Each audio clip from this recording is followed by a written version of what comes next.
Welcome to the Terrible Podcast with your hosts from SteelersDepot.com, where you can find all your latest and greatest Steelers news. It's Dave Bryan and Alex Kozora, always lit, talking Steelers. And now, here's Dave and Alex.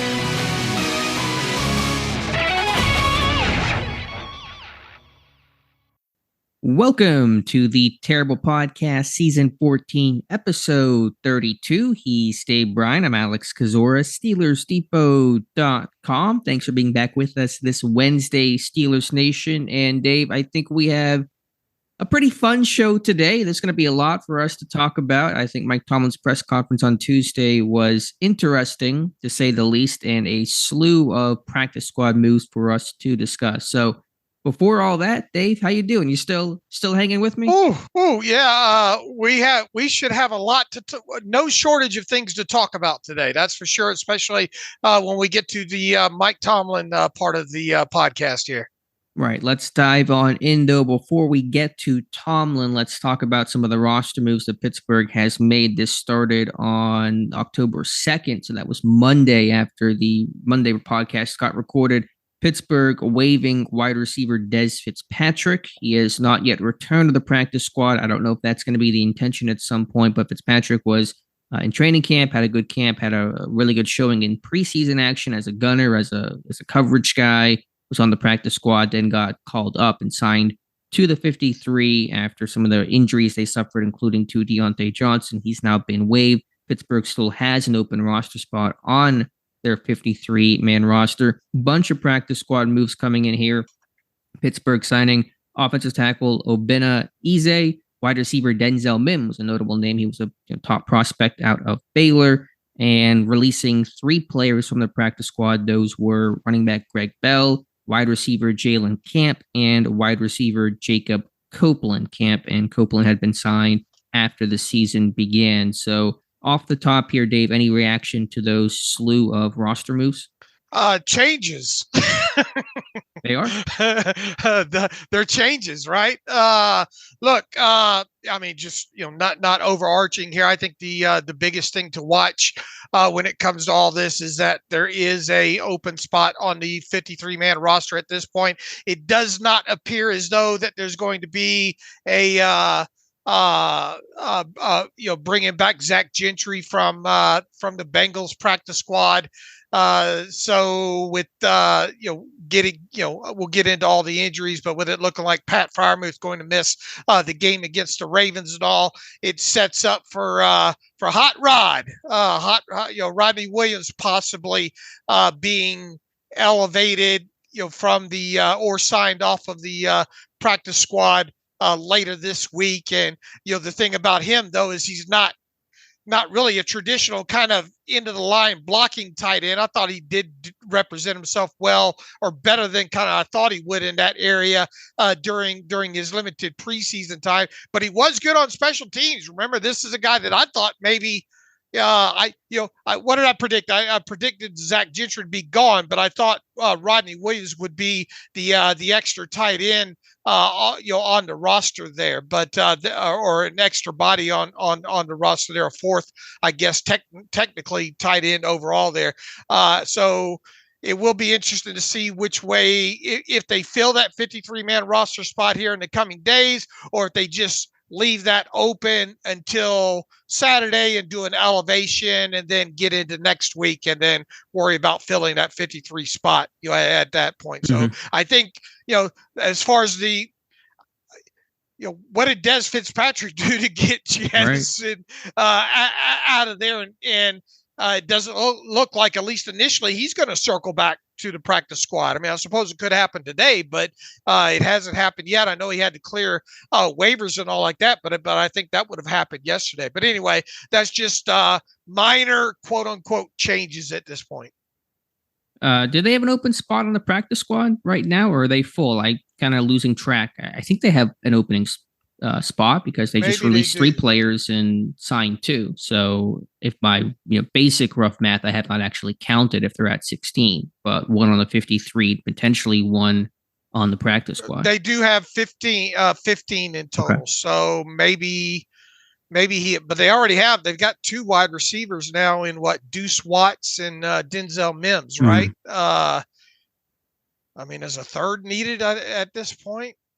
No, not necessarily, but it's important to note the spot's at least open. And Right. It is interesting at tight end because, if it's Washington, Hayward, and Williams, then, you don't have your blockers potentially out there. I mean, Washington obviously is one, but Hayward and Williams aren't going to give you a ton there.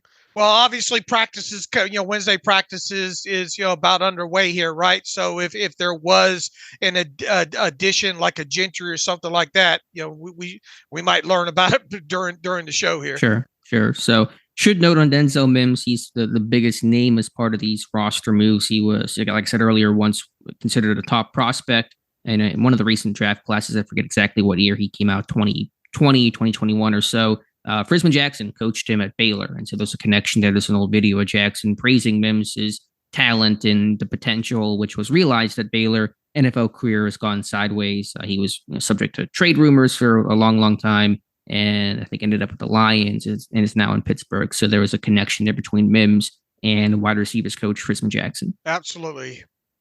All right, Dave, let's get to the injury portion. Mike Tomlin holding his Tuesday press conference. Of course, Kenny Pickett, the biggest name to hear about and learn about, and reports were already coming out before Tomlin spoke on Tuesday, but Mike Tomlin calling the knee injury to the left knee that Kenny Pickett suffered end of the third quarter on Sunday against Houston, a bone bruise, scheduled to practice today. Sounds like it'll be in limited fashion. Tomlin essentially saying they're going to have him work in some capacity today, see how he feels, see how much pain there is, see how mobile he looks, and then take it from there. And so I imagine there'll be some splitting of reps between Pickett and Mitch Trubisky. So overall, good news on Kenny Pickett, not ruled out for this Sunday against Baltimore. Chance to play. Pittsburgh will play it by ear. So overall, I think it's a best case scenario from where things looked when Pickett went down on Sunday. Yeah, a lot rosier for sure when it comes to especially long-term health, the remainder of the season kind of thing there. And I think all that started to trickle out 12 hours or so after after the game or so, or definitely into the next day on Monday. That was the case there. What did you think about Mike? What direction does it feel like this is heading with him when you talk about what Mike Tomlin said and basically saying, we're going to want Kenny to be truthful, or what was his exact quote in here? I got the transcript pulled up here. I'm trying to find out the truthful part. Didn't he say something about wanting Kenny to be truthful with him? Yeah, I think at the end of the presser, there was some comment about it. I forget the exact quote. I'm sure you can find it here in a second, but they're just going to communicate. And our doctor, Melanie Friedlander, wrote about this morning and essentially saying the bone bruise is more of a pain tolerance issue than it is a risk of re-injury and anything of that effect. So it's really about how well can you manage and tolerate the pain against a tough Ravens defense. Do you think what percentage do you think he needs to be at to get the go ahead here? And do you think that decision needs to be made on today, Wednesday? In terms of percentage, that's hard to quantify. I don't know if doctors view it as a percentage. I think it's really going to come down to pain tolerance and just as importantly, mobility. Can this guy move around? If he doesn't feel like he can scramble and run without a lot of pain, or not able to run because it hurts too bad, that's probably where you sit there and say selfish is that's why I couldn't find it. He used the word selfish, but I'll ask him not to be selfish. I want to get an exposure to where he is without robbing the other guys potentially of preparation. And then as we get into it, his functionality, the quality of his play, how he feels will be a determining factor, not only tomorrow, meaning Wednesday, but how we proceed through the week. Okay, carry on. Sorry about that. No, that's fine. Yeah, there's going to be a splitting of reps today. I mean, limited in my head, and it can mean different things. It just means you're participating to some degree, but not getting all your normal complement of reps. But to me, that basically means you're working in more individual drills and not working as much in team. Full is basically meaning you're working in team and individual sections. So we'll just have to see with the report. But I'm guessing he's going to come in as limited today. But in terms of whether or not he should play or could play, I think it really comes down to how well he feels from a pain tolerance standpoint, and how mobile he is. And if he's not able to run and really scramble without, severe issue, then that's probably where you hold him off until week 7. If you had to guess right now, right this moment, does he play Sunday? If I had to guess right this moment, I think he does. Okay, I'm leaning the other way, but obviously we don't have anything to go on other than the Bone Bruise report, Dr. Mel's great report up there today on it, and what Tomlin said on Tuesday there. Do you want to get into the weeds here real quick, Oh, Dave? yeah. Because I was going to bring this up, but you beat me to it last night in our group chat. Did you get through the rest of the injuries there?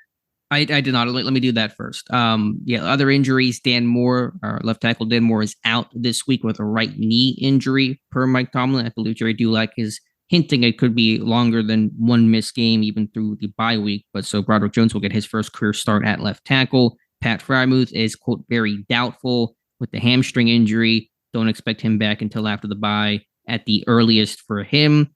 James Daniels improving. Tomlin seemed optimistic there. Said they'll give Presley Harvin III, the punter, a look at the end of the week. It didn't sound super encouraging, but the door is at least open for him to play. And am I missing any other super notable name here, Dave? DeMarco Leal is in concussion protocol. Mm-hmm. So there's that. I love you had a comment last night, and I was going to earnestly bring this up today. And I know it's very much in the weeds, and it doesn't mean much in the context of right here, right now, but there is a bit of politicking when it comes to, I think, the quarterback position. And hypothetically, and I say all this because you're asking about who do I think is going to play, when you made the point, what if Mitch Trubisky were to start against the Ravens on Sunday and play well and produce and the Steelers win, or even if they lose and Trubisky plays well, given the fact that Kenny Pickett has struggled, it's going to increase the pressure and the heat and any sort of controversy about who should be this team's quarterback. And I wonder if Pittsburgh feels that a bit. I wonder if Kenny Pickett feels that a bit. And will that kind of push them towards trying to go with Pickett for this game? Well, first and foremost, as soon as I spit that out in our chat, I thought, man, how are we going to approach this during the show, especially when a lot of times we get a lot of emails with hypotheticals, right? And it's hard because it's overall, you don't like to deal with a lot of hypotheticals because they could be endless, throughout a season. Oh, well, what if this? What if that happens? What if that? So, we're kind of going back on kind of what we'd like to do, I guess, overall. So apologies up front for that. But it is an interesting thing that a hypothetical that did enter my head. What if Trubisky has to play and start? What if they have, however you want to frame it, their best offensive performance of the year, which really wouldn't be hard to do at this point. And let's say you win and you score, you have, I don't know, 2 or 3 offensive touchdowns in this game, and just generally, and what it would look like is, once again, you're dealing with a low bar here. What if it looks better? I've thought about it, and no matter how it looks, I still think that you go back to Pickett. Sure, I think they do. It's not a Dave. It's not a Dave decision. It's a what do I think that they will do. I think they would go back to Pickett, but then I think it gives them some leeway at that point of saying, all right, look, we've got to do something here just to save the immediate now. I don't think, to me, it's an issue of would they or wouldn't they turn back to Pickett. I think they would, regardless of what Trubisky does, should he start against Baltimore. But I think it's just you recognize that there's going to be a controversy, and as much as Mike Tomlin loves to say we tune out the noise, something like that does not get tuned out. You get asked about it, becomes the headline for all the shows and all the radio shows, all the national media stuff. Hey, Trubisky played well, Pickett has struggled. Pick the future. Should Trubisky be the guy? That is just reality. So in some sense, we're talking hypothetical, but we understand if Trubisky were to start and play well, that's the storyline that would get created. And Right. I'm not saying obviously that Pittsburgh is going to jeopardize Kenny Pickett's health by playing him when he shouldn't play. Again, does not appear to be something where Pickett can get, seriously hurt or re-injure something. It's really more of a pain tolerance issue than anything else. But I just, whether they want to admit it or not, that is a thought and a potential calculation into who our starting quarterback for this weekend should be. And again, it's not because I think Pittsburgh would, where Pickett would get Wally pipped by Trubisky, but it would just create that controversy because Pickett has not played well. And you can see where that storyline goes if Trubisky has success. Right. So that plays into me asking you who do you think will wind up starting on Sunday, and that plays into because you don't want them to run the risk of creating such a. Now, look, if he's injured and he can't play, he can't play. Sure, obviously. But if he's 80-85% and can protect himself and have some level of mobility. You don't, oh, well, he's not. In other words, the decision won't come down to, well, he's only, 85%. Let's put, if they can roll Pickett out there, your view is they'll roll him out there. Right. And it's not even 100% that the team has this thought about that narrative potentially. But again, whether or not he wants to admit it, Pickett has to understand that too. And he's probably going to want to, he's a super competitor, Kenny Pickett is. And so he wants to be out there if he possibly can be. And he probably, consciously or not, understands that calculation of if I don't play well, my backup plays well. As good of a relationship as he has with Mitch Trubisky, he knows that narrative's gonna go that way. So I think he's going to do everything he can to get ready for this game. And look, Trubisky, I mean, you got enough film on him. You know what he is and isn't at this point. So even if, what I'm getting at, there's not going to be this, you wouldn't expect this to be this, oh, wow, look, a long-term resurgence above the mean type of thing moving forward with him. No, but if he plays well against Baltimore, that will become the storyline that will sit throughout the entire bye week too. I mean, you're going to have that storyline running for 2 weeks in Pittsburgh. Sure, that's true. Especially with the bye, that's important. Yeah, that is something to consider there. It's going to hang in the air. So all of that is to say, I mean, we'll see what happens. Again, I don't think Pittsburgh even knows for sure who they're going to start this moment. I think Wednesday's going to be an important day to see how Pickett looks and moves and feels, and Thursday morning will be important about, how much pain are you in? How stiff is that knee? All those types of things. But all of that is to say why I think Pickett goes, primarily because it seems to be more of a pain tolerance thing. I think Pickett is a big time competitor. And then a smaller element is that just everyone recognizing the narrative of what would happen if Trubisky does play well against Baltimore. Not if it's a huge, not that it's an overly huge factor here, but at this point, if you're Baltimore, you've got to prepare for both guys. You do. The benefit for them is they saw Trubisky last year and had success against him. He threw 3 picks and a couple of ugly ones to Roquan Smith over the middle. So, at least they're familiar with both guys. They've started against both guys, or both guys have started against them last season. And that's going to be helpful for Baltimore. All right. So I think we're into the bulk of the Mike Tomlin press conference, and let me make this clear up front. And I've said this before, and it's going to be true. Is this your opening statement? This is my opening statement. Yeah, Your Honor. And this is going to be true for Matt Canada whenever he speaks tomorrow on Thursday. Your goal is to not win the press conference. Your goal is to win on Sundays. You can have the best press conferences in the world and give just the most amazing answers to make everybody weep with how amazing the answer is. And if you don't get the job done on game day, everyone still hates you, calls for your job, you get fired.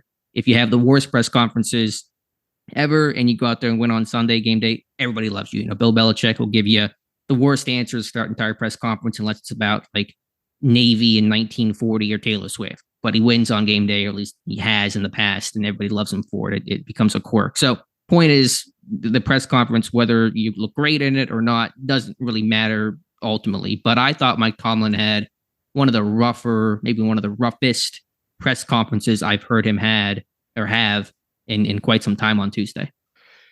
Yeah, I would agree. The more this went on with him, the more I cringed at certain things that he had to say, and we'll start breaking that down here in just a moment here. First and foremost, man, his opening statement was very long, wasn't it? Almost like he's filibustering to try to, but it ended up being like 32 minutes, didn't it? What was the so if he's trying to filibuster to think that, okay, because my press conferences are normally, what are they, 22, 23 minutes generally. I mean, it ended up, the media still got in, their amount of questions overall, and it just felt like he got into more of a rambling type situation in the opening there overall. But just the overall flow and some of the answers that he gave within this thing, and we could start getting into those. It was very cringe overall, and I would agree. And look, I don't sit here and try to rank Mike Tomlin press conferences. Overall, you don't get a lot of takeaways from them on purpose on his end, and we all know how he's not very forthcoming with the local media. His best interviews and his best talks are usually done with national media guys or on the Ryan Clark podcast and those kind of things, where you get to see more, I guess, insight, if you will, overall. But to grade this on a 1 to 10 for him, it was a 1 in my book. Just for a guy that normally is very confident and very strong in these moments and has a great front, he just felt a little shaky, a little uncertain, a little un-Mike Tomlin-like. And so that's just the general vibe that I got, and I think most people got listening to that on Tuesday.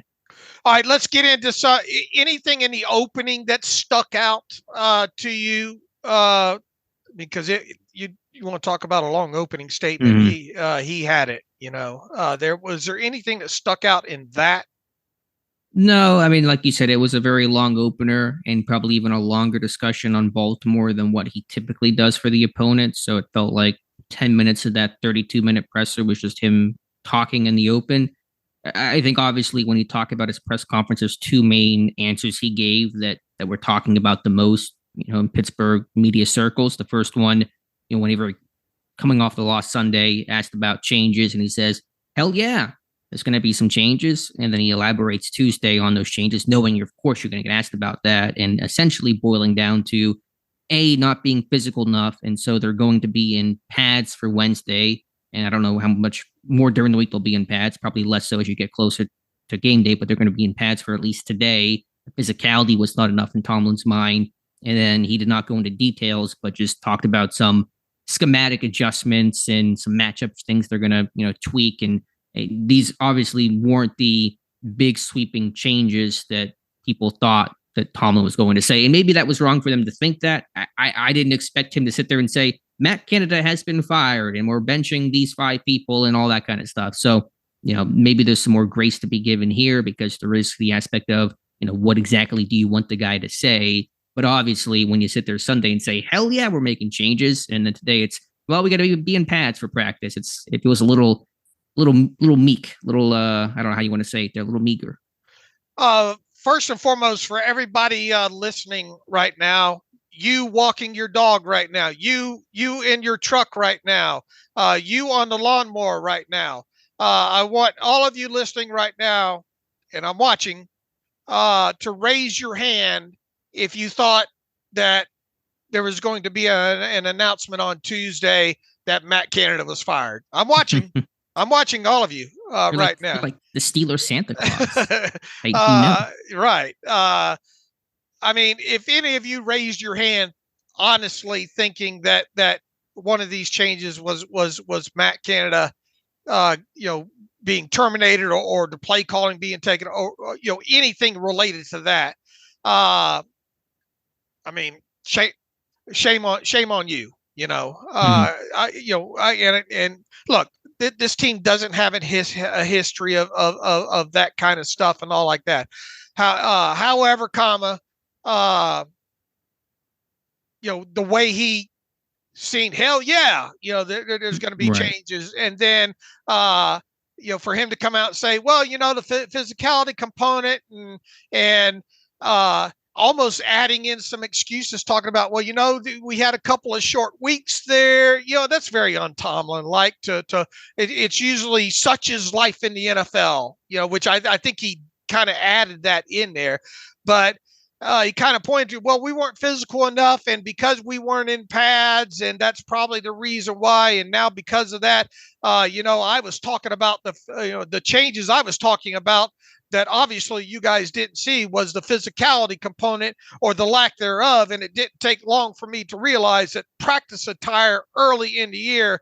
But some of it, and then he, it was a short sentence and all like that. And then he tried to save himself by saying, we're open to doing whatever is required to highlight the skill sets of people based on what we have seen to this point in the journey there. That just kind of felt weak overall. And remind me, didn't they weren't as the Titanic was sinking, didn't they talk about changing a tire because they were willing to go down like men? Heck of an analogy. Yeah. I just thought that was weak, and that's obviously a talking point today. Yeah, my issue is less about the specificity of the answer, because again, I don't expect Tomlin to sit there and have a laser pointer and PowerPoint slide about these are the exact changes we're going to make, and we're going to tell Baltimore exactly what we're going to do. Ultimately, we're going to see what happens Sunday. You and I think a lot of people will be able to see the changes, or if there are changes or not, in terms of what looks different. And that'll be the ultimate judge of how true Tomlin was when he talked about some of those changes. I think the critique is really just when you sit there Sunday off the game, and to be fair to him, emotions are running high and you're kind of in the moment. But when you sit there and go, yeah, man, we're making changes, and this is what ultimately the changes seem to be, it's a little underwhelming in terms of what you seem to be promising. That's probably where I think the critique comes from. Is this going to end up being a lie followed by the truth in this short reasoning here? He talks about physicality component and the attire and all like that. And then in the back end, he talks about matchup related things. We're open to dividing the labor up more finely in an effort to better play, to put people in circumstances that are advantageous to their skill set without being too specific, which he's not going to give you specifics of what he's thinking, and getting into game plan related things. I mean, this is a lot of word salad here, but we're open to doing whatever is required to highlight the skill sets of people based on what we have seen to this point in the journey. Could that be the change? In other words, sure. Joey Porter Jr. on the field more. Keanu Benton more than 20-something snaps a game. What else would be a, obviously you're going to have to start Dan Moore and Darnell Washington for obvious reasons. Broderick Jones, you mean? Broderick Jones. Yeah. For injury related reasons here. But is that the changes? That's what we'll watch for. And I think you're going to see some of that. We can talk about Pittsburgh's updated depth chart and a couple of notable things that are different on there. So again, I think there will be some changes. I think you'll have to squint a little bit more to see them than they're going to be the big obvious ones that I think people were hoping.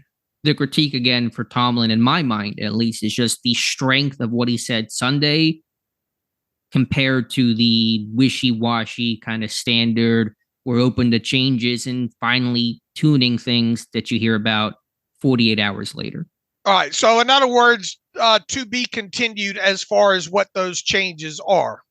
Sure. And to go to the depth chart for a moment, Keanu Benton, it sounds like he's going to get some defensive end reps. He was listed as, I believe, second team defensive tackle, which is really the DN spot in Pittsburgh. It was actually DeMarvin Leal or Keanu Benton as that second team defensive tackle above Isaiah Loudermilk. So I think we saw this some in game, which I thought maybe was partially related to Leal's head injury, but I think we're going to see in some base 3-4 Keanu Benton play some right defensive end in this game. All right, and kind of fast forward ahead, he kind of indicated that we'll see more Joey Porter Jr., right? What exactly did he say about that? I don't know if he ever. What did he say that kind of hints at that exactly? I'll have to fast forward through. Has Joey Porter earned more reps? And if not, how close is he to being a bigger factor? Very much like Broderick Jones. I think the trajectory of his, it's a lot of word salad here. Right. Trajectory of his practice has been really good. And I think his play reflects that. I think he's had an opportunity in recent weeks to really develop more components of his game. For example, blah, blah, blah. Pat Peterson Wednesday off.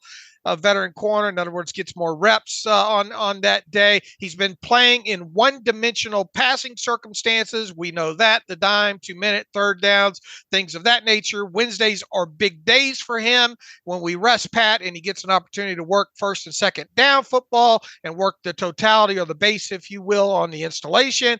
And he's been doing a really good job of that in recent weeks. And so we're getting really comfortable with some of the things that we're seeing from him across all circumstances. And so he's positioned himself to be more of a factor moving forward for sure.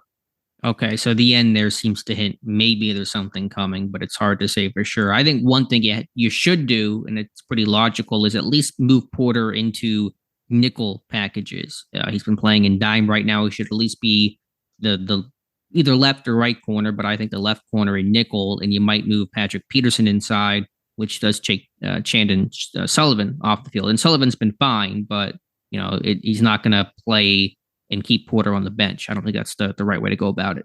All right. All right. Beyond that section of the changes portion, we can probably move on from that, right? Yeah, I took a little pot shot at that on Twitter whenever Tomlin said it, but again, I understand that he showed up on. Look at you, showed up on Pat McAfee yesterday. Very brief moment there. But again, my reaction to that was just when you hear the strength of what he said Sunday versus kind of the coach speak of Tuesday. That's where I think the criticism is deserved. Okay, I would agree. Where I personally kind of threw my hands up literally as I listened to it was whenever Tomlin, as he knew he'd be asked about, was the 4th and 1 play where Kenny Pickett gets hurt. It's 4th and 1, late third quarter, 16-6. Pittsburgh still can get back in this game. Shotgun, 5-step drop, Pickett sacked, Pickett hurt, Texans score, game essentially over. And so Tomlin was asked about that play call. And at first he gave the very much coach speak answer of it was a bad play because it didn't work. And then he added on to be transparent and talks about how they were without Pat Freiermuth, without Dan Moore, and essentially saying that's the reason why they had to throw the football in that situation. Now, I'm going to let you speak here because I'm talking too much. But oh no, go ahead, run with it. You had a hell of a post right after that too. Yeah, I know what Tomlin means. Let me try to steelman his point, because what Tomlin is saying is not that Pat Freiermuth is an unbelievably good blocker, and that's why we could not run the ball because we didn't have Pat. What he's saying is we couldn't go heavy personnel with multiple tight ends, 12, 13 personnel, because Pat Freiermuth was out and we were short on tight ends. They carry 3 on game day. Pat is lost it down to Washington, Connor Hayward. If they had any intention of going with a 6 offensive lineman, which they have not done in a game this year, but you had Broderick Jones at left tackle because Dan Moore went down. That was not an option. So Tomlin's point is that we could not go heavy and run the ball as you would traditionally think about in 4th and short situations. That is the point he's making. Now, I think it's a really bad point, which I'll talk about in a moment, but I just want to be clear about what I think Tomlin is saying with that answer. Look, my main takeaway is you talk all the time about next man up situations, and not using it as an excuse. Be ready when your number's called and all like that. And it's not like you're talking about Heath Miller out there as a blocking tight end in Pat Freiermuth. You've got 2 draft picks there in Broderick Jones and Darnell Washington, and you're essentially saying that the next man up in those situations weren't above the line to give you the confidence to use that. So I think that's kind of a cop out overall to use those injuries to Dan Moore Jr. and Pat Freiermuth. It was a throw my hands up type of response for me as well too. Now get into what happened there with the 11 personnel. Yeah, now the reason why I think that's still a really unacceptable answer is Pittsburgh did not run out of heavy personnel in this game hardly at all, even before Frymouth got hurt. I think they ran out of 12 personnel 3 times in this game when they were unsuccessful on 2 of them. And the one they were successful was a quarterback sneak on 3rd and 1 in the first quarter. And in the entire third quarter during that drive, they ran the ball exclusively out of 11 and they ran it really well. And one of the snaps at Frymouth, they lost 2 yards. Now, it wasn't perfect. They had a couple of negative plays, which I don't think were the fault of the tight ends, generally speaking. But, I put together the numbers. I mean, they averaged, I think 5.7 yards per carry at 11 personnel running the football in that quarter. And so, yes, you could not run at a heavy personnel. Fine. That's fair. That's accurate. Nothing stops you from running out of 11, which you'd have been doing the entire quarter with success. And so, to me, that's why I got mad, because this is a team that was running out of 11, doing it successfully, and they did not do it in the most obvious situation to run the football. I agree with all that there. Plus, also you pointed out that they've done some quarterback sneaks already as well too, right?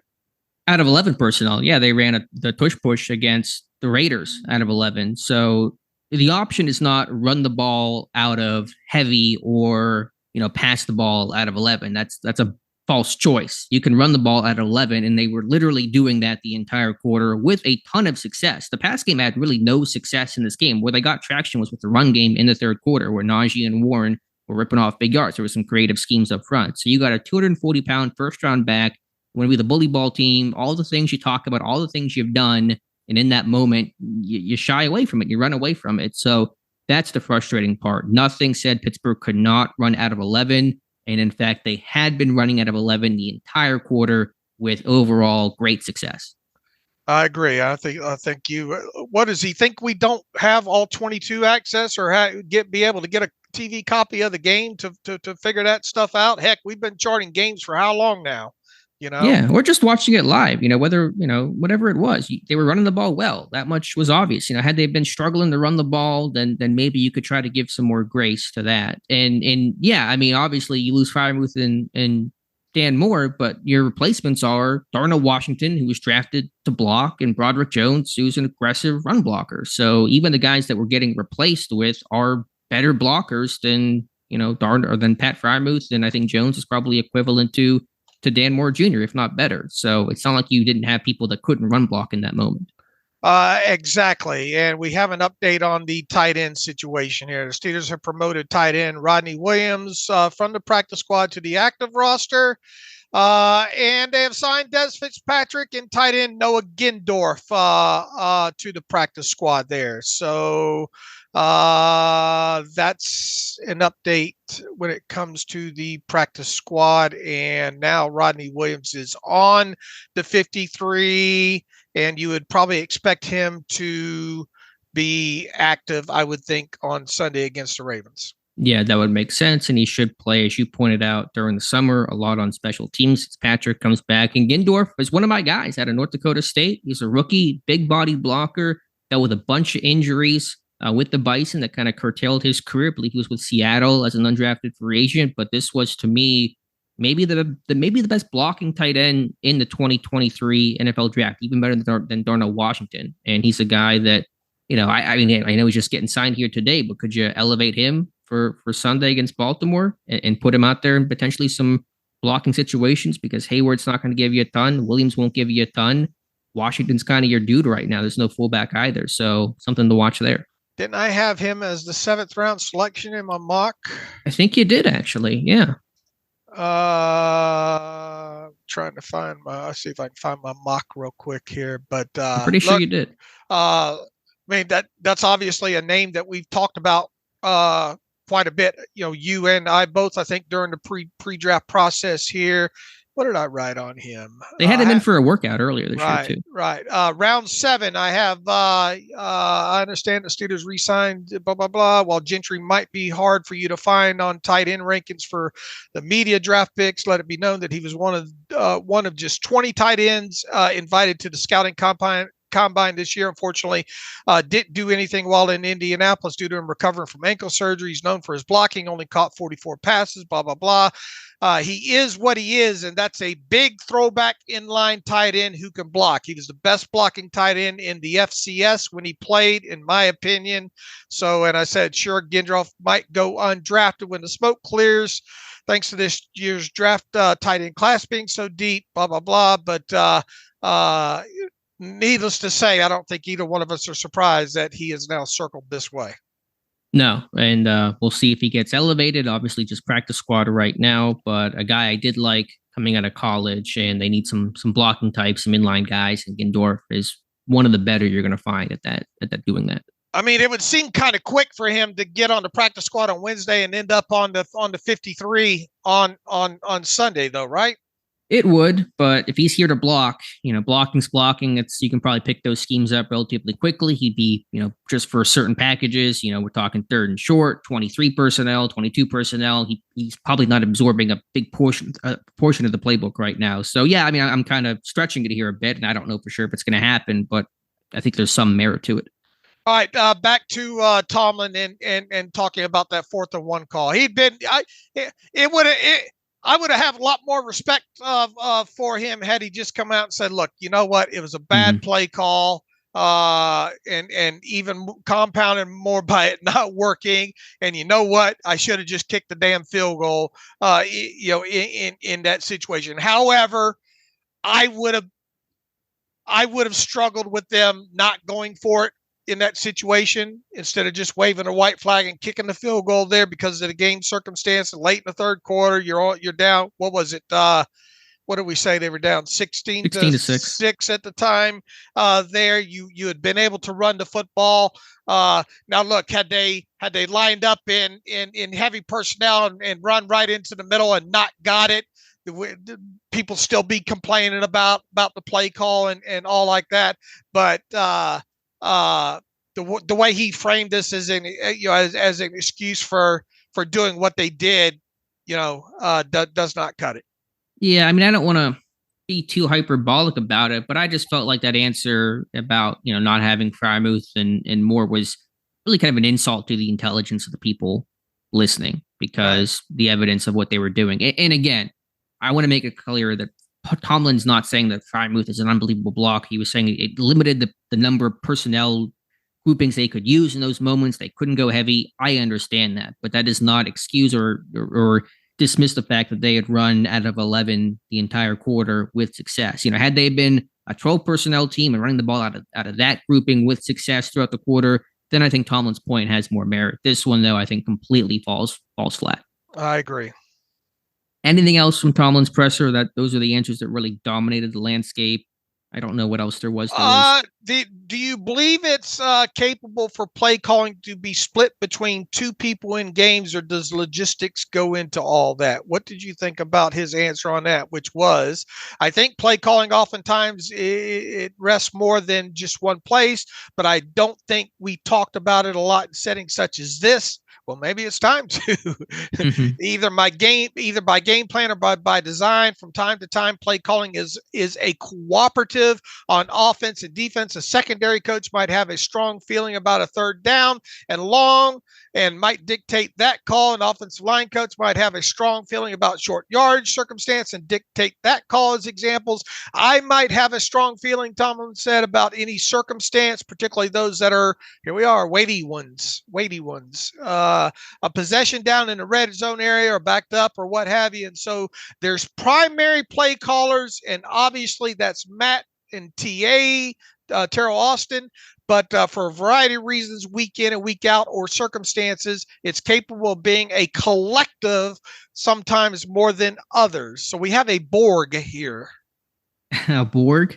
A Borg. You don't watch Star Trek, do you? No. I mean, you're saying a big collection, a big mosh pit of people making the calls here. Yeah, I mean, game plans are collective, and it's not just one guy that determines the whole thing. I mean, But does that happen during games where you're kind of polling what to do here? How much does that happen during games? Or do you think this is more, his response is more towards the game planning process that, hey, if we get into 4th and 1 late in the third quarter, this is the run. The offensive line coach says, I want to run this here. Mm-hmm. It's both and. I think you talk about those things in preparation, and those things get communicated during the game as well. So I think you have those brief interruptions or side comments that come in. I don't know the exact collaboration, but sure. I mean, I can understand that it's a collaborative effort across the board, both pre-game and in-game. Ultimately, it falls on Matt Canada to officially make the call, but he's probably receiving some input from different people throughout the game. But surely that doesn't happen in the moment in games, other than Mike Tomlin getting on the headset and say, run it here, Matt. I don't know. I mean, I think it's plausible. I don't know exactly how it works, though, because Canada's upstairs and, Myers on the sideline. So I don't know what their level of communication ability is like, to be honest. I don't know the dynamic of how that works. I don't know if it's more of a Glenn Thomas thing, because pretty sure he's up in the booth right next to Canada. But I can understand that there's going to be input probably leaned on from other people that's not just Canada. But I think Tomlin's answer, that was pretty broad and, not specific to really the question. In other words, didn't want to pin it all on Matt, right? Well, I think there's probably just some layers to how game planning and play calling works. And yeah, at one point, you don't want to pin it all. I mean, the question was basically trying to say, could somebody else do it, or is somebody else calling the plays? Right. And Tomlin really didn't want to address that. And again, I mean, I for that answer, I think it's a little, mealy mouthed, but I take Tomlin at his word. There's probably some layers to this thing that isn't easily answered publicly like that, without kind of giving away exactly how you do things. All right. My main takeaway from that is him saying, okay, it's not something that's generally discussed in this setting. Well, let's have a setting where that is, maybe Bob Labriola will ask him about it in this, the talk that he has with him the night before the game and all like that, where how is the, in game, how much of that actually happens, Yeah, I think when he says in this setting, he says, I'm not going to talk about it with the media. You got to work for me to hear that. Right. And that's what I'm getting at.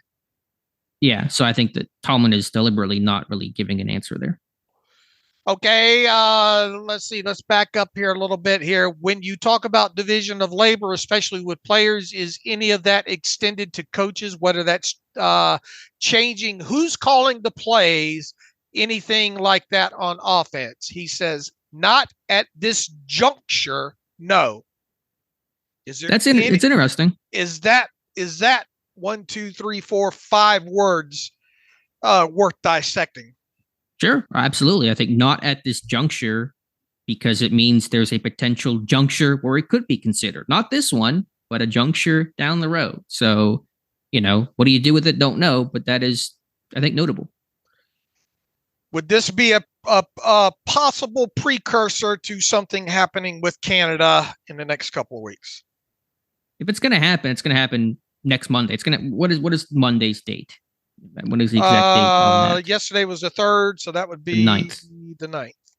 If something's going to happen, it's going to happen October 9th, because you're going to come off the Baltimore game, see the result of that. You're going into your bye. You're going to make a change. That's the time to make a change. You're going to have the full bye. I know players go away, but still, at least it's going to be out there. It's going to be known. The new OC could start talking and start getting a better rapport. Pickett, obviously, if it's Sullivan or somebody, they were already rapport there, but in the OC hat, you're going to have as much time as possible. So if there's a juncture, it is October 9th to make a decision. Okay. That's what happened last year, right? We had the same conversation last year about, are they going to keep him or not? And last year we kind of felt like, okay, there's a real good chance they're going to, because Tomlin said last year, when asked at one point, does that include coaching changes? When asked about potential changes, he said yes. And we all were like, oh my goodness, he just said that out loud.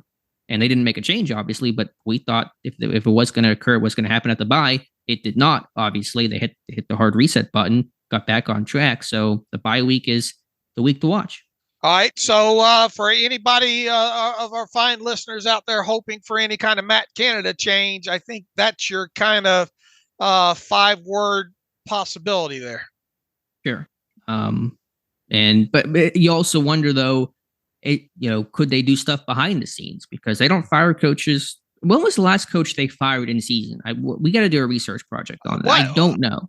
Was it the special teams coach? Well, that was before the season. It was in season, but it was before week 1. So I'm talking after week 1 begins.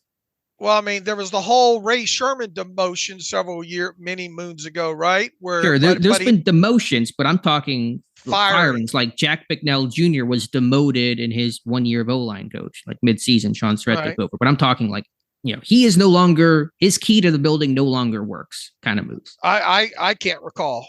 I do not know. It may before the year 2000, I think. I mean, I think you got to. I mean, I think you have to go back even before that, before anything even.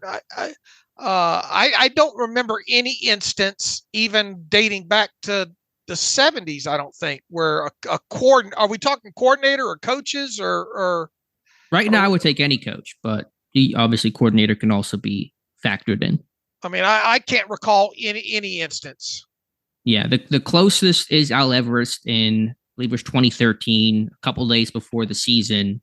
He got fired. Don't know why. And the name wasn't that some emails or something like that? Wasn't that?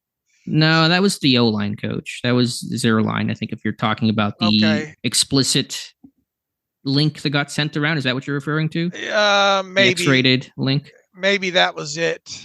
Yeah, I don't know if we ever saw an answer on Al Everest. I don't think he ever commented on that he was even sure what happened there. But anyway, doesn't mean it can't happen. Doesn't mean it shouldn't happen. I just would love to have that for my own personal stats of the weird. The thing is, once again, I don't think. Here's the thing: we've talked about trends and all like this with this organization, that it hasn't happened until it happens.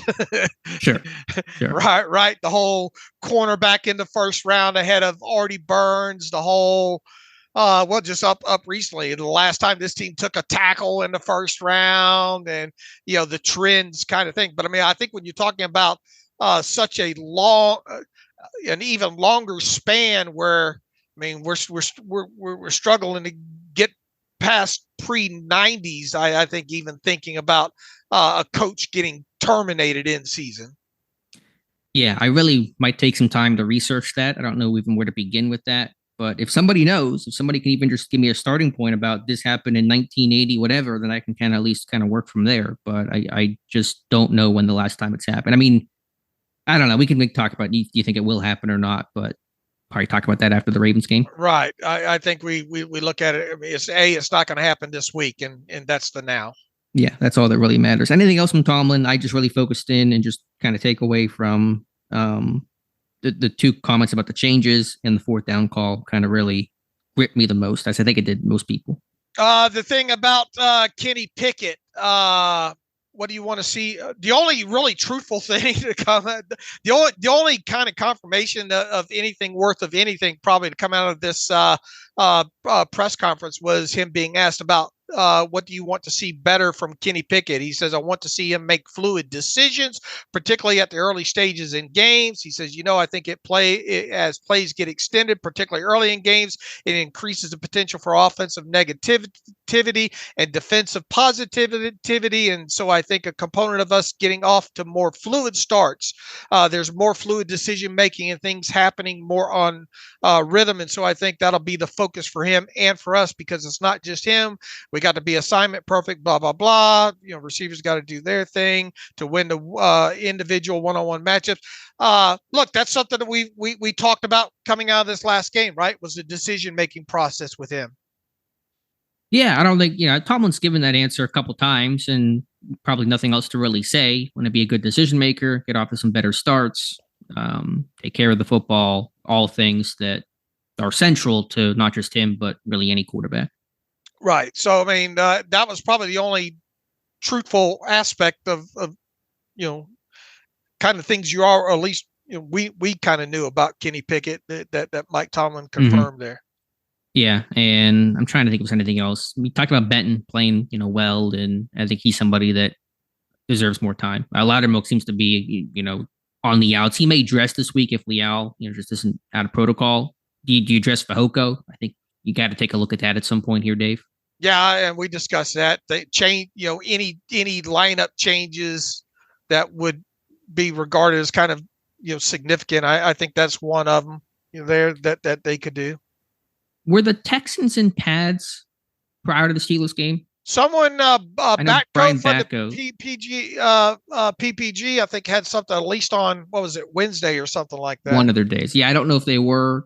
I assume they probably weren't closer to the end of the week where teams typically aren't. I wonder if they were Tuesday, but it would be kind of funny if the Texans weren't in pads and the Steelers obviously weren't in pads and the Texans still, kicked their butt. So kind of hollows out Tomlin's point.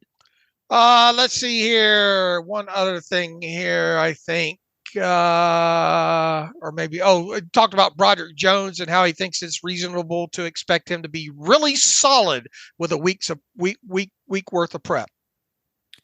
How did you think, to kind of transition into the All-22 aspect of it, how did you think Broderick Jones did in his first extensive NFL action? Not great, Bob. Yeah, I didn't think so either. But I think Tomlin has a point. When you know you're the guy, you can probably better prepare. You can better focus in on the guys you're going to see on that side. It's going to help. So, I'm not saying it's not going to, can improve. I think he will improve, but I thought his hand use, his technique was really poor in this game. I expect him to. I'm with Tomlin. Really, what was the exact word he used here? Really solid with the week's prep. I'm not going to go that far expecting him to be really solid, but I would expect it to be an improvement of what he put on tape the other day. Sure, and just natural experience, getting better. Those were his first, long-term reps. I think run blocking was decent. I should give him credit there. Pass pro, I thought, was really shaky. Right. All right, what else from the All-22, Dave? Let's start with the offense. Where to begin with this whole thing? What are your thoughts? Decision. I think that plays into your video that you have up, 28 minutes worth of Kenny Pickett and the decision. This is so multi-layered with the offense, and I think that's kind of the point. Depending on how people want this thing painted to fit their own thoughts on this, they'll probably take that video certain ways. Oh, Alex is just banging on Kenny Pickett here, but I think you did a good job of laying out there that this is multi-layered what's going on with this offense right now, and Kenny Pickett's not ripping it on some of these instances where he should. There is the whole schematics aspect and play calling aspect of it, which falls on Canada, and then there's the whole, I think, technique and execution on the part of the offensive line. So there is enough wrong with this offense, not just on the tape against the Texans, but through 4 games here, that it's not just one thing, but all these things in general are compounding it even more to be what you see through 4 weeks here. Sure. This thing is layered. I think dependent on any one person, any one unit is an error.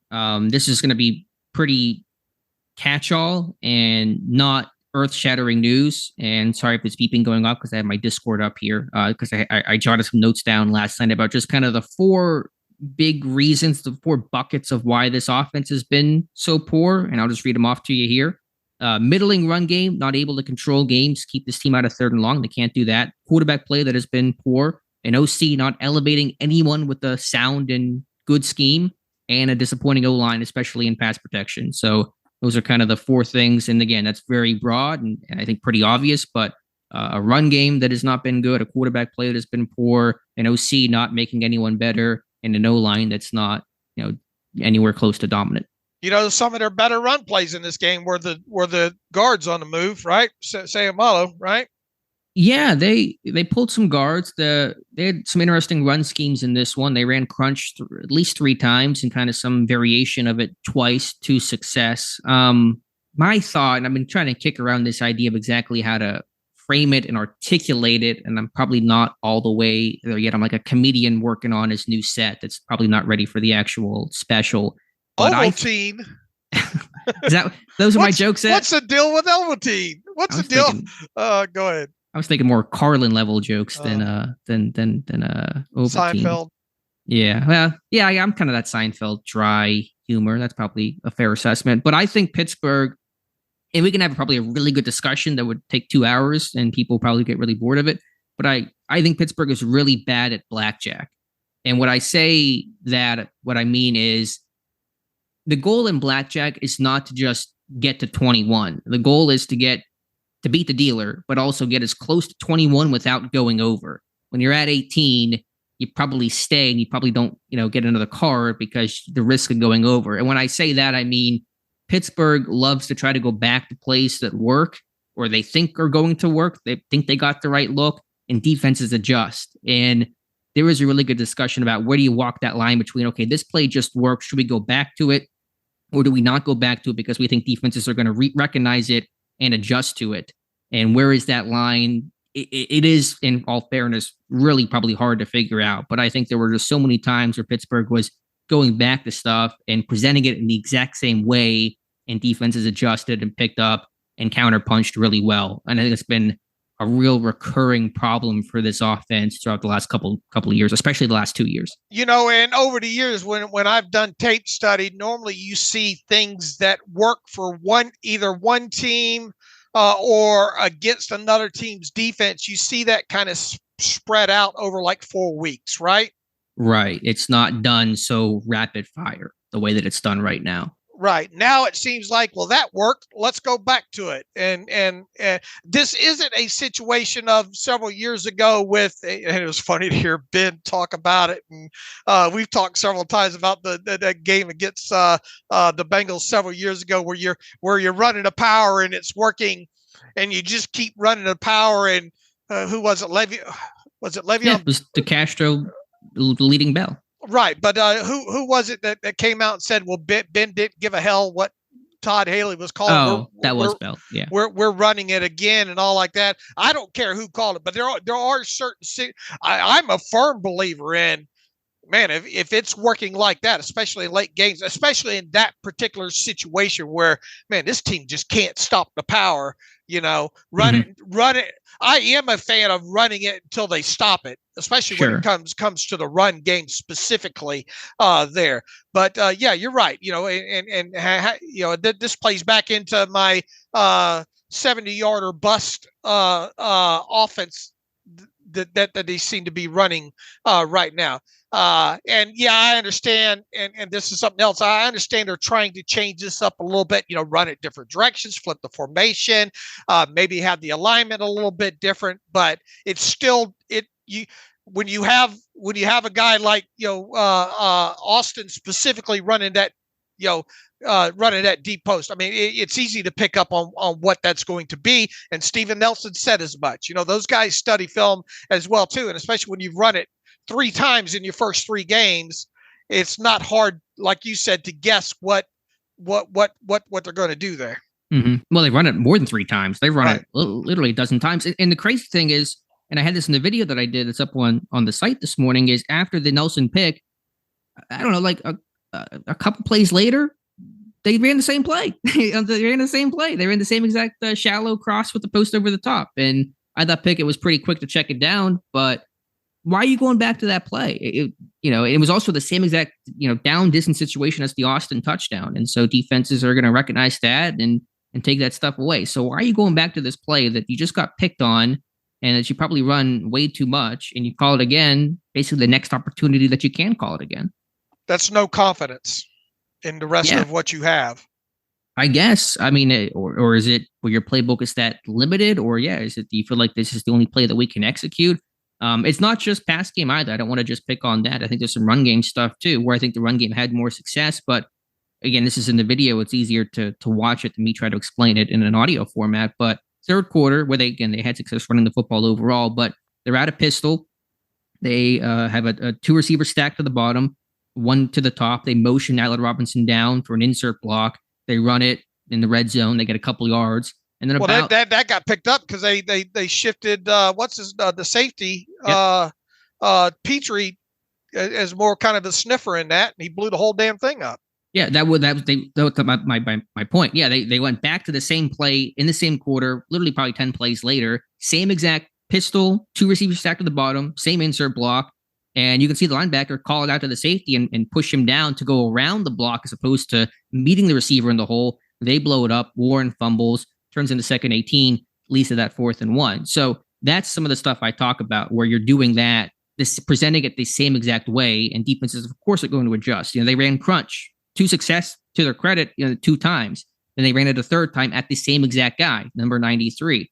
And he picked up on it, blew it up, and even wagged his finger at the Steelers bench saying, you got me twice, you're not going to get me again. So again, where is that line between it's been working, let's keep running it, versus they're going to eventually pick it up and adjust? That's where I think you start changing formations and you start changing alignments, and you add different wrinkles to it to try to run the same concept that's dressed up a little bit differently. I think that's where you elevate coordinators in your scheme. And Pittsburgh does not do that the way that other teams do. Building off of things, right? Whether you have success, Adam, or not, the ability to build off of things.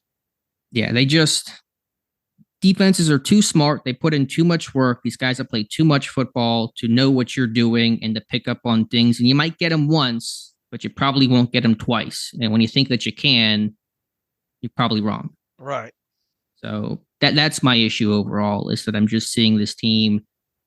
I don't know. Again, it's complicated, and we can have a great discussion about, where is that line and a million other factors to go into it and stuff I probably don't even know or don't recognize. But that's where I get really frustrated watching the tape. And then you just fast forward to that drive in the third quarter. There, you're running the ball well, and then you try to get too cute, move away from what you're doing well. Yeah, I think there is certainly an element of this team getting a little too cute, and I don't know. I can't explain. I still can't explain that fourth down call. I don't know if they still win that game. Obviously, what happens at that point there, and it didn't take a rocket scientist to figure out which way Tyler Wise was going to go with that turning point. I don't think. I mean, a lot of times he'll surprise us and actually make a good point on what could be a turning point of the game there, but. Without a doubt, as we talked about, it was 16-6 at the time. I mean, if you pick that up in that fourth down situation, maybe you go down and get a touchdown. At worst, you probably come away with a chip shot field goal in that situation there. And you obviously the defense didn't do their part, after that point, regardless there. But the whole air came out of the balloon when you didn't get that fourth down play there. And Patrick Peterson said as much. He called that the turning point. He said that was a moment where the Texans recaptured their momentum, which they did because Pittsburgh was winning the third quarter, the whole third quarter up until that point, getting stops on defense. They weren't converting touchdowns, but they were, kicking field goals. They were controlling time of possession, and it all turned around on that play. And my last play on that 4th and 1, they called that earlier in the game, and not just called it earlier in the game, the same exact formation, same exact concept, same exact read. They called it on 2nd and 16. And they got 8 yards out of it, which is fine. But why are your play calls that are used for 2nd and 16 the same play calls that you call on 4th and 1? Like, whenever you have, and I'm not an OC, and again, I'm just trying to do the best I can with the tools that I have. But when you're a play call, you have play sheets. They're broken down into down, distance, situational football. So second and long, field position, 3rd and short, red zone fringe, that kind of stuff. How is the same play call that's in your 2nd and 11 plus menu the same thing that's in your 4th and 1 menu? Please explain that to me, Dave. I can't, especially in weighty down situations and down distance situations like that. Yeah. I thought on Ben's podcast, he made a really good point that usually in those moments, 4th and 1, 2-point conversion, that kind of stuff, you have 2 or 3 plays that these are designed just for those moments. We're designed to get a yard. We're designed to get 2 yards in a 2-point conversion situation. It's kind of that's why you see some more trickery in 2-point plays, some of the receiver throw to the quarterback, that kind of stuff, because they're tailored for those moments. And there was nothing. They ran a regular play like it was 3rd and 7, and that is to me the most befuddling part. And we can talk about that play. How much blame do you give Kenny Pickett on that play, Dave? Some. Okay, and that's fair. I'm not leading you to an answer here. I want to get your honest perspective on that. It's not an ideal situation though to put him in to win. I agree. I think that's the main point. That's the main takeaway there, especially the way how he's been playing, and talking about how they were. There wasn't a lot of bright spots when it came to the running game, but they had been running well at that point. Najee was given it, it all. There were a lot better situations to put your quarterback in than that kind of read.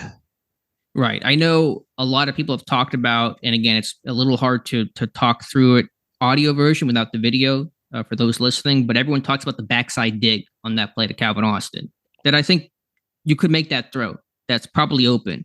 But why on 4th and 1 are you banking on the fourth read of that play, Right. the backside dig being the answer. That's not putting your guys in position to succeed. Yeah, could you have thrown it? A better quarterback probably stands in the pocket, makes that play, they convert. But if that's your plan on 4th and 1, man, you need a new plan. Right. You're not putting him in a good situation there. Yeah. So again, there's a lot going on that play. I also think Pittsburgh thought they were going to get a different coverage because when they ran that earlier, they got cover 3 and it was kind of an easy throw on the speed out to Robinson. They got cover 2 in that 4th and 1. Again, that's defenses adjusting, playing different coverages in different situations. I think Pittsburgh being a step behind. All right. Other thoughts on the offense? I think 10 more negative plays in this one when you count interceptions, penalties, negative yardage. That's still way too high. 10 out of what, 50? What was it? 52 plays. I mean, just cut out the damn negative plays down, like we said, to 3 or 4. And there's so many wasted plays. Yeah, there's still too much negativity for an offense that cannot afford to have any negativity. That is certainly, and to be fair, on that 4th and 1, you get the fumble, you're driving 2nd and 18, it really backs you up. We can talk about how George Pickens probably should have kept going more forward on that 3rd down play before the 4th down play. Mm-hmm. So there's a bunch of things that lead you to those 4th down situations. Right. You don't have the offense to make those little errors like that. Right. The Chiefs, they made a bunch of errors in that Jets game, but they're so talented and they can win out in the long term. They can afford, not that you want to, but you can afford to make those mistakes. Pittsburgh has no margin for error, and there's a lot of error. There were some running game bright spots, but obviously not enough of them. Yeah, again, I think that was a lot of their kind of, I don't know what you want to call it, specialty scheme of crunch and whatever that guard pull was. I think Baldy called it a triple scoop. It was a really interesting. It was like wham block. It was kind of like crunch. It was similar, but right. I thought it was innovative, and I think overall it worked. But Pittsburgh probably running it. When they ran that crunch that 3rd time, run into a different guy. You can't run it to the same guy 3 times. He's eventually going to figure it out, man. Right. He's an NFL player, So if you want to run it, switch sides or something. Switch sides, or when they rotate and he's not in the game, then you can do it a 3rd time. I think that's fine. But anyway, I think everyone gets my point there. All right. Anything else under on offense? Well, the O-line, I think, did say Maul grade out the best? I think he did. Rated him the best. And yeah, I thought overall he was probably the best offensive lineman. I thought Herbig struggled at right guard. I thought stunt pickup across the board was really bad. I thought Herbig looked uncomfortable. Broderick Jones, the technique needs work. Mason Cole, again, underwhelming. When you look at the grades overall, you're trying to pick the best of because none of them really. I mean, you talk about which one graded out best, but when you look at them in totality, when it comes to those grades, let's see here. Sayamalo, I guess, was head and shoulders of the best, 75.8. But then you move down to you're in the 60s with Mason Cole, Chukwuma Okorafor, 62.8. You get into Dan Moore, 56.1 for only the 8 snaps that he played. Broderick Jones, 53, and then Nate Herbig, 46.4. So I was interested to see how Nate Herbig would perform in this game, and it wasn't great. Yeah. So man, they couldn't handle twists that they knew were coming. Yeah, and they had to have known it was coming, and yeah, it's probably easier said than done, playing on the road and all that kind of stuff, but they really did a poor job. All right, defense, main takeaways on that. Boy, that forgot how painful it was, that drive of Houston's right before the end of the half, where they started on their own end and took 4 plays, which included a couple of spikes to just march down into field goal range. That was very concerning. A lot of missed tackles within that. Missed tackles as a whole, I think something like 13 or 14 missed tackles in this game. That will do it to you. There was they came out and obviously stayed ahead of the chains. I thought the Texans did a great job of mixing in that their screen game early to kind of slow to build on top of their run game success within that. That was obviously evident early on, and I just thought just how Stroud felt like he knew.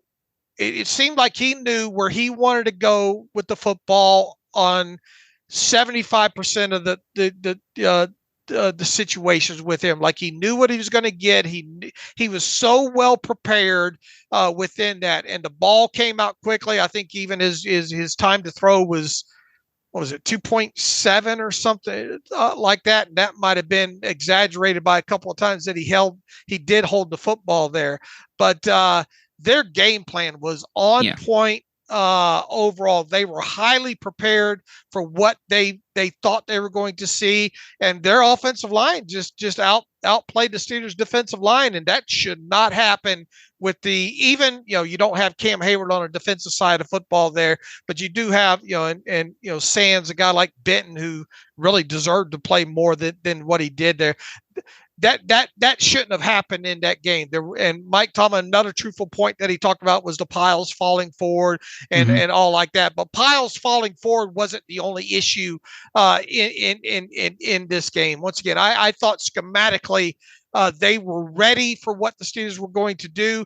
Even little things like against that Palms coverage early in the game over to the right side there where most quarterbacks don't get away with that throw. I thought Patrick Peterson played that well. It's just that ball came out so damn quick, and it made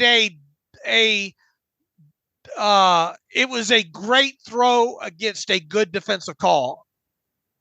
Yeah, I saw Stroud's reaction whenever he threw the ball. He's kind of jumping a little bit, going, "Ooh, that's going to be a tight window," but he fit it in there, and Peterson couldn't separate it. So one of those moments where Houston just made the play. And once again, I think missed tackles played a big portion in this, especially not. I mean, all they got was three points out of that out of that end of first half drive. But I mean, that's 3 points, right? That shouldn't happen in that situation when you have them backed up with, when did that drive start? Like 47 seconds or something like that. Yeah, it was late in the half. I mean, they only needed 2 completions to get in the field goal range, and all the yak they got from Nico Collins, just unacceptable. They did a good job of isolating against Landon Roberts on a couple of those and taking advantage of that. Just there are a lot of layers defensively that went into what happened on that side of football. Sure. Not that I ever want to see Pittsburgh struggle or get outmatched, but you have to admire the scheme and the game plan that Houston had. They knew they were down 4 of their 5 linemen. They knew Pittsburgh had a fierce pass rush, and they knew they couldn't let the story of the game be TJ Watt and Alex Highsmith. So what do? You have your perimeter run game to stay on schedule. Houston averaged only 5.2 yards to go on third down. That was the third best mark in the NFL this weekend. So they weren't in the and long situations where Pittsburgh could pin their ears back and get after the quarterback. They utilized play action. They utilized the screen game to great effect to slow down the pass rush. They used empty set to force Highsmith and some of the pass rushers to walk out and cover and pick on guys like a Landon Roberts. So, I mean, Pittsburgh, as much criticism as Canada and the offense has taken, Terrell Austin's got to take some heat here too, because I thought Houston was consistently one step ahead the entire game, really. I mean, I thought Pittsburgh did adjust in the second half, the third quarter. They did, I think, do a better job adjusting, but the defense was getting just outmatched the entire first half. Right. And then you talk about the touchdown pass, the running back threw. They come out and I think it was 22 personnel, and Pittsburgh's in their 4D lineman package and able to throw the ball in that one because Pittsburgh doesn't have as many cover guys out there. So I thought maybe you could argue that the Texans beat Pittsburgh more schematically with their offense to Pittsburgh's defense than Pittsburgh's offense struggled schematically against the Texans defense. Right. I would agree. Yeah.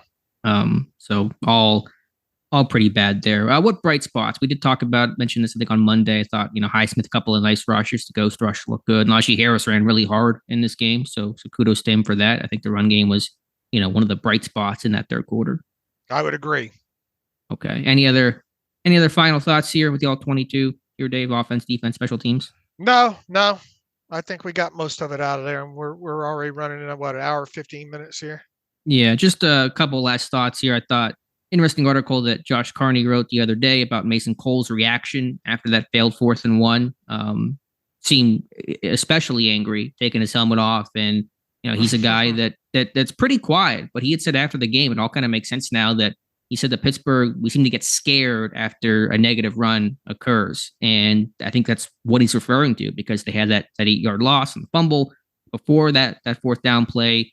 And maybe that's why they threw it on fourth down, because they were scared about a negative play. Yeah, you can really kind of see as he's walking away that he's not happy with the call there. Almost like, why didn't you freaking just run the football?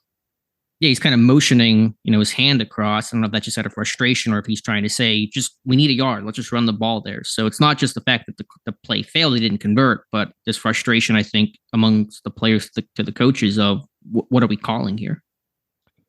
I tell you, I've gotten to the point now through these 4 games right now where thinking, man, it feels like it will be pretty monumental to get this team to finish a game over 500. Yes, although if I could bring just a sliver of optimism, I know people may not want to hear that in this moment. They were 2-6 last year. We're having a lot of the same conversations we did a year ago, and they turned it around. And so let's see if they can turn it around. They are 2-2, and if, I know it's a big if, and it may feel like climbing Everest in the moment, but if they beat the Ravens, they're 3-2. They lead the AFC North as they go into their bye week. You get a week to get healthy, get some guys back. Maybe Deontay comes back. Maybe Cam's closer to coming back. Freiermuth, etc. There's still the season is not over. I just it's not over. But I mean, just in totality, from what it doesn't feel like the offense is going to be the reason that they end up with 10 wins. Sure, I agree wholeheartedly. And again, there's so much negativity to talk about, and so many things that are warranted. I just want to at least offer that other perspective for a moment, that they are 2-2. They've been down this road before. They were literally down it last year. Let's see if they can turn it on again. While it's only a 4-game subset, usually you don't bring in adjusted net yards per passing attempt until at the earliest week 6, more realistically week 7. But at this point on both sides of the football, where they sit in that stat, usually does not work out very well. So you've got 3 games here, next 3 games coming up, where you bet, because look, that stat does not lie. You get through 7 games played, that's usually what you are at that point. They've got 3 games to improve dramatically. Not so much.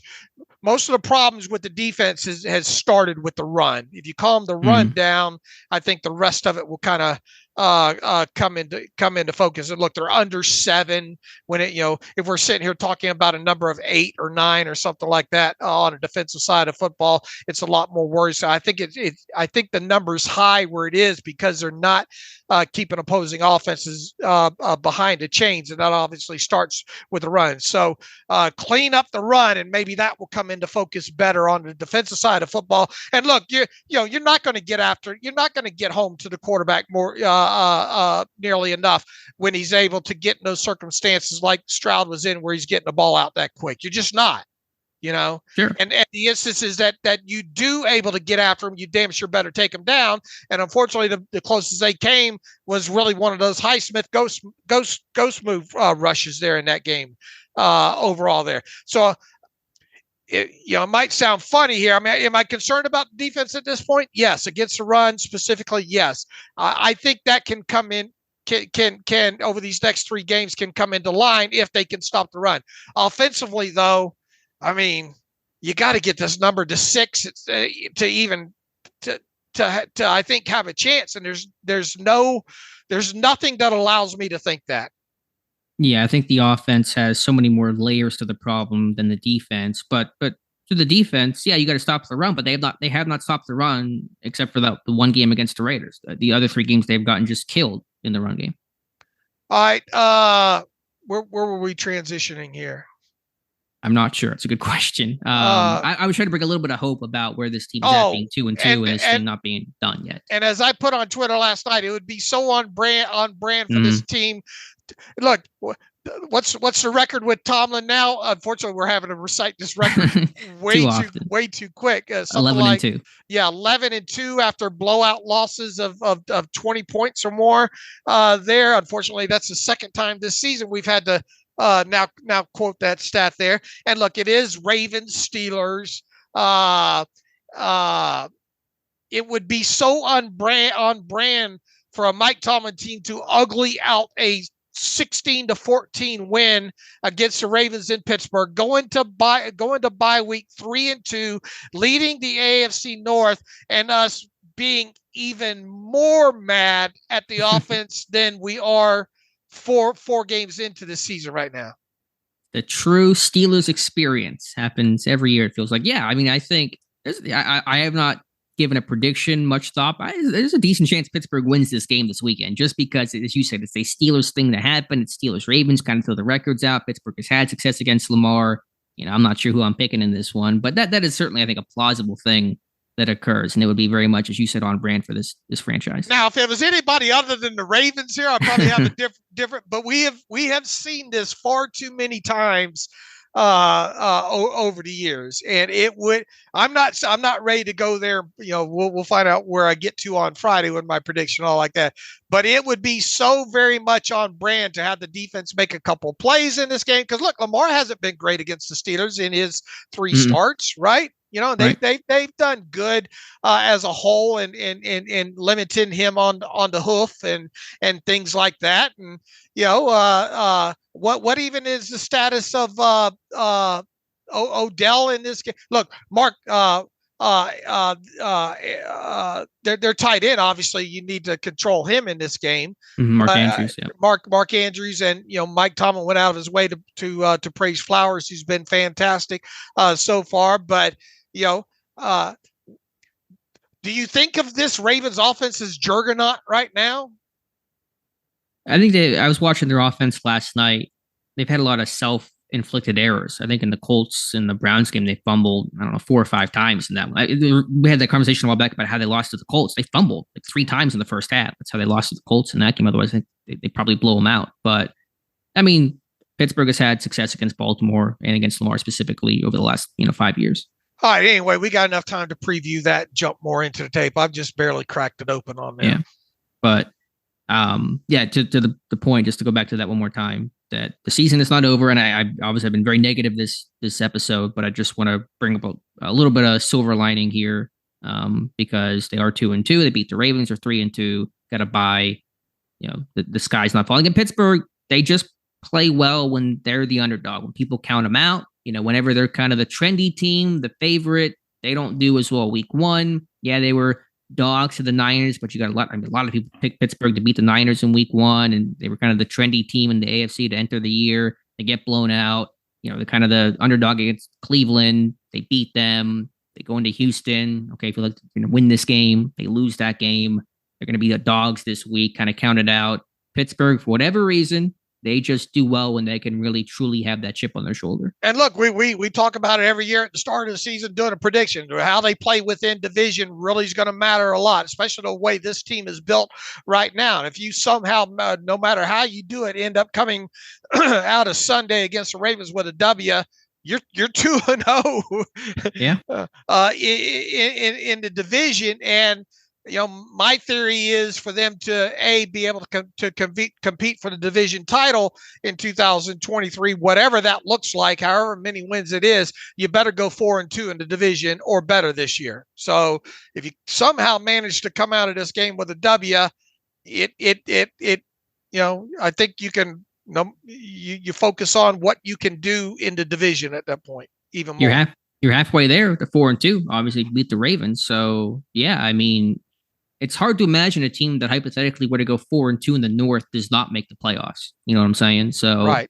That might be the best path they have right now. I would agree. All right, Dave, I think we can probably close out today's show, get to a couple of reader emails, and wrap things up today. All right, let's see what's in the email machine here. Paul Brown writes in, I'm sure you guys are going to cover all about the Tomlin Tuesday and subsequent roster moves. One fix that really resonated with me during the conference was the implementation of padded practices. I was under the impression that the Steelers have some of the toughest practices from previous players. What changed? I was even reading an article where Broderick Jones was saying that Georgia practices are harder than the Steelers. I also have my doubts that by simply adding practices padded practices, this team is going to play better on offense. The defense may benefit from this, but again, I have my doubts. What real changes outside of firing anybody would you think would be realistic changes to the team that could have real impact on the team? We've already kind of covered in, kind of things that they could potentially do, right? You'll play Benton more, maybe get Joey Porter Jr. on the field. We'll see what happens with this Desmond King thing, right? Kind of an or situation with him on the depth chart. Offensively, I mean, you by choice you have Broderick Jones in there. You have Darnell Washington in there. I mean, is there any like monumental moves that they could make that's good, that's going to make this team better? And then look, as far as the practices go, the CBA dictates how many padded practices you can have throughout a season and all like that. And then Tomlin pointed to the short weeks and all like that. It's probably a legitimate reason why he probably didn't implement, the padded practices the last couple of weeks there. And what do you make of, are these practices even in not in pads tough enough?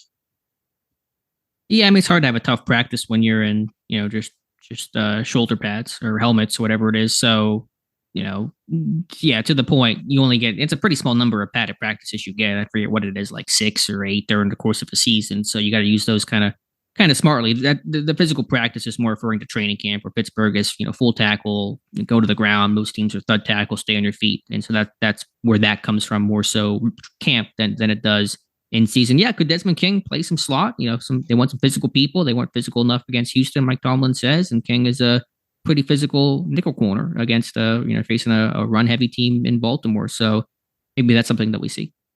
I think it says padded during the regular season, padded practices shall be limited to a total of 14. Okay. 11 of which must be held during the first 11 weeks of the regular season, and 3 of which must be held during the remaining 6 weeks of the regular season, if I'm reading that right. Okay, that sounds right. So yeah, I mean, you have to use those pretty wisely. I imagine they're only going to be in pads for just Wednesday. Will they be in pads on Thursday? Probably not. So, I don't know how much one padded practice makes, but I guess it's worth a shot. Nick Shuley first. Dave wanted to thank Jens for recommending Noreen's in Las Vegas, despite the Steelers not showing up on Sunday. I enjoyed watching the game there. Super great dive bar, he says. Tuesday, I listened to Tomlin Tuesday for the first time. I wish I hadn't. How on earth can he negate accountability to injuries? Yeah, he's talking about the fourth. We already hit on that. Goodness gracious, just admit you made a bad call. His whole hell yeah, we're going to make changes comment was merely lip service. The players and fans deserve better, he says. This team hasn't won a playoff game since 2016. His style is getting stale, and I feel he's too much of a player's coach. If they don't reach the playoffs and win a game this season, I think his time as the Steelers head coach should be over with. The team lacks an identity. That starts with the head coach. Tomlin isn't the guy who's going to find it. He says it doesn't have to be ugly. Look at what Andy Reid and the Eagles have done since they broke up.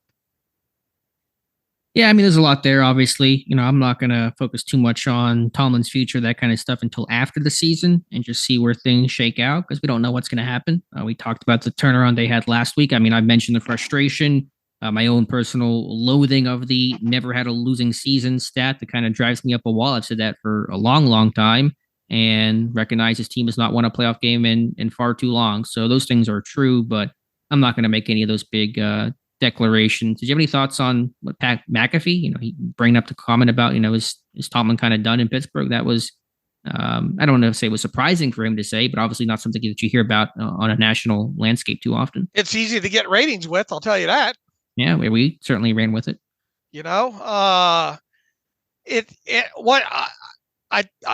I understand why the discussion's there, especially coming off of that press conference that we came off of Tuesday there. Come talk to me after the season. Look,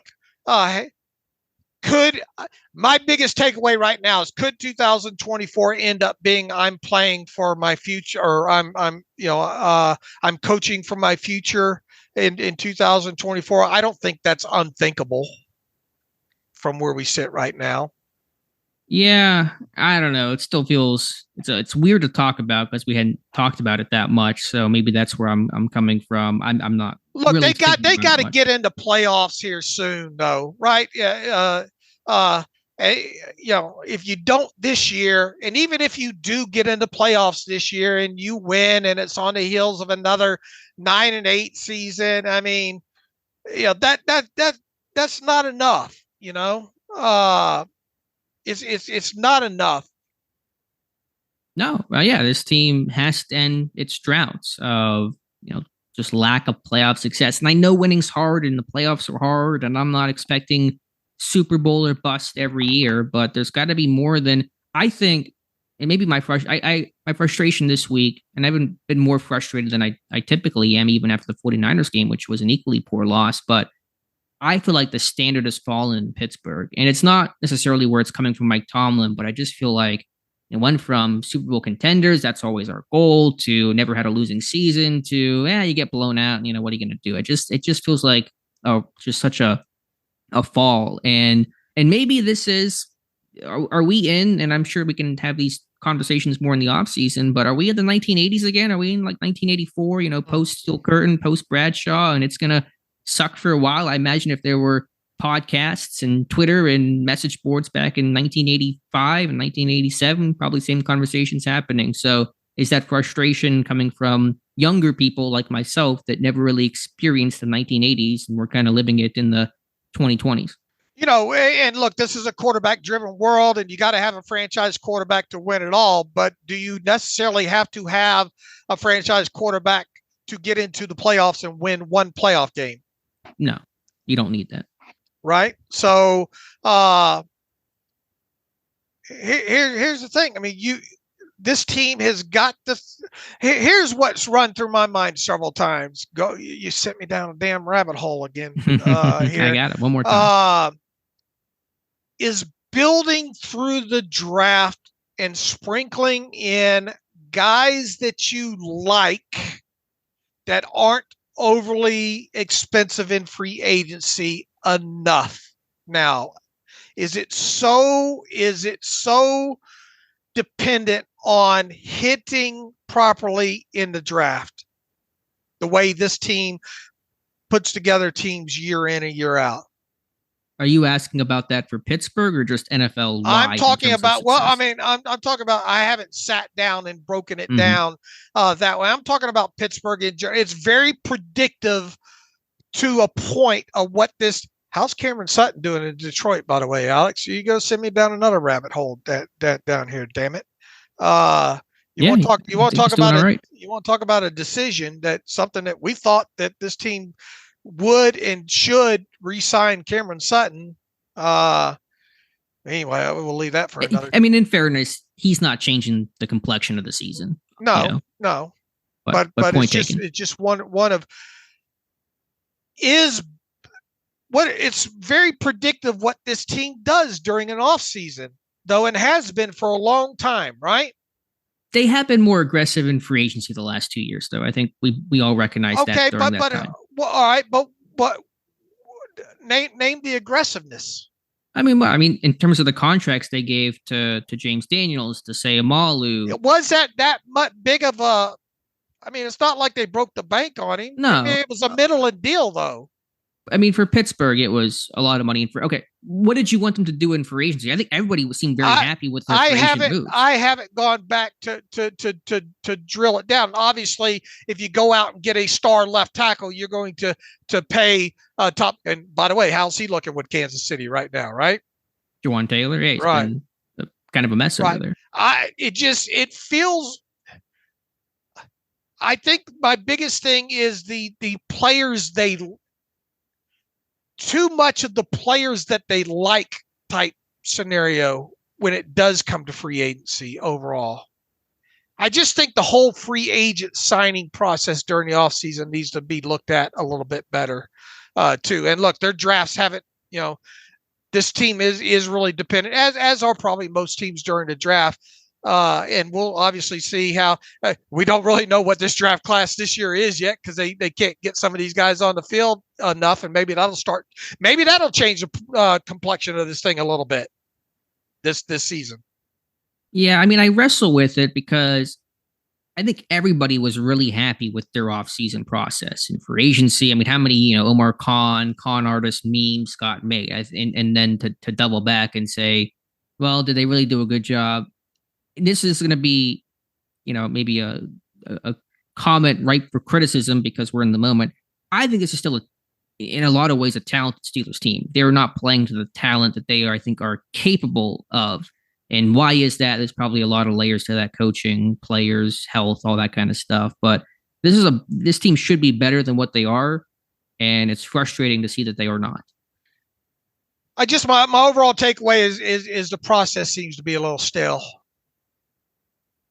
Yeah, I mean, they brought in a new GM and Omar Khan. I guess the question is what, and I know you don't have an exact answer to it because you're kind of sitting on it, but what should they be doing differently? Should they give the monster $80 million contract, to a free agent? Is that where you think it should be going? I'm just thinking they need to be a little bit more selective, maybe in the free agent process. I mean, how's this? What does that mean, though? What does more selective mean? Maybe spend more money, maybe get higher quality players within there, and obviously it will cost you more money. Yeah, and obviously nothing's a guarantee. But look at the Chargers and J.C. Jackson; they just gave him $80 million, and he just got returned to New England. None of it's guaranteed, obviously. How's this Cole Holcomb situation gonna? Is Cole Holcomb gonna play out his 3 years? I don't know. I mean, I think he gets through 2. I don't know if he gets a third. I think he's been okay, but he's just been okay. How's the Patrick Peterson situation looking into your crystal ball going to play out past 2023? I don't think it's going particularly well, and that's certainly the thing that I caution. I don't know what his status for 2024 is going to be. How is the Larry Ogunjobi contract going to play out? It comes down to, I think Ogunjobi's played pretty well. I think he has, despite all the injuries that he's been battling this year. It's still not 2021 Larry or anything close to it. No. I think he's gotten a lot of pressure. He's just probably had some bad luck not being able to convert that into tangible, sacks and production. Mason Cole's due a roster bonus next year. How's that going to play out? How big's that roster bonus? It's $1 million something, I think. Yeah, but obviously he's not a long-term answer. Who else was another quote unquote big signing this offseason? I mean, Sayamalo. But even that is that. I mean, it's more of a middling contract, right? Yeah, I mean, relative. I mean, it was 3 years, $24 million, I believe. So it wasn't anything huge relative to the. I guess my main takeaway is this thing seems so dependent on draft.